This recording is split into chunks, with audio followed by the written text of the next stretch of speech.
পাকিস্তানের পাশতুন অঞ্চল দখলকে কেন্দ্র করে গত কয়েক দশক ধরেই সম্পর্কে তিক্ততা রয়েছে কাবুল ও ইসলামাবাদের মধ্যে।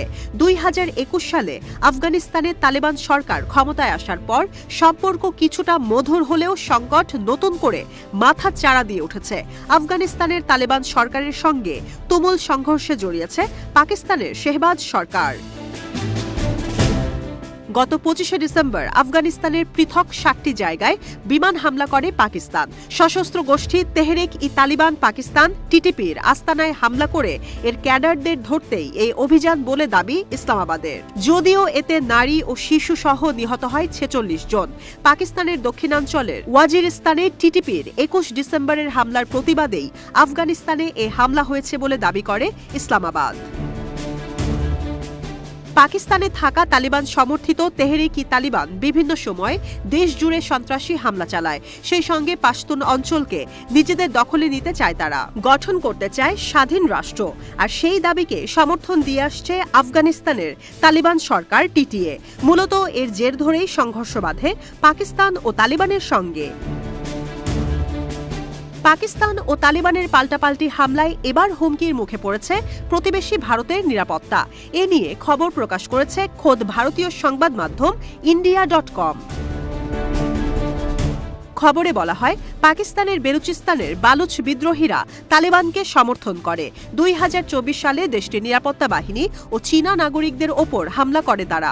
পরিস্থিতি এতটাই বেগতিক ছিল যে 3 বার বেলুচিস্তানের গোয়াদর আন্তর্জাতিক বিমানবন্দরের উদ্বোধন স্থগিত করতে বাধ্য হয়েছে পাক সরকার। ঔপনিবেশিক আমল থেকেই মূলত আফগানিস্তান ও পাকিস্তানকে বিভক্তকারী ডুরান্ড সীমানা দিয়ে চলছে দুপক্ষের মধ্যে সংঘাত। পাশতুন জাতিগোষ্ঠীকে ভাগ করায় যুগ যুগ ধরে চলা ডুরান্ড সীমান্ত সংকট আজও রয়ে গেছে অমীমাংসিত। এমনকি তালিবান সরকারও পারেনি এর কোনো সুরাহা করতে। এছাড়া আফগানিস্তানের টিটিএর মতো পাকিস্তানের টিটিপিও দেশটির অনেকগুলো সশস্ত্র সংগঠনের একটি জোট। এতে আছে Lashkar e Islam, Mazar Baloch group, Jundallah, Jamaatul Ahrar, Rashid Shahid brigade, Musa Shahid group, Amjad Farooqi group, Hakimullah Mehsud group ও তেহরিক-ই-পাঞ্জাব ছাড়া আরও 9টি গোষ্ঠী। এর অন্তত 2টি গ্রুপ চীনের উইঘুর এলাকা ও উজবেকিস্তানের প্রতিনিধিত্ব করছে। পাকিস্তান আফগানিস্তান সংঘাত আরও জোরালো হলে এর ব্যাপক প্রভাব পড়তে পারে ভারতের কাশ্মীরে।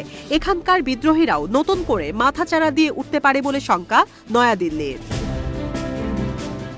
এছাড়া এশিয়া প্যাসিফিক অঞ্চলে চীনের আধিপত্য বিস্তার বহুদিনের স্বপ্ন।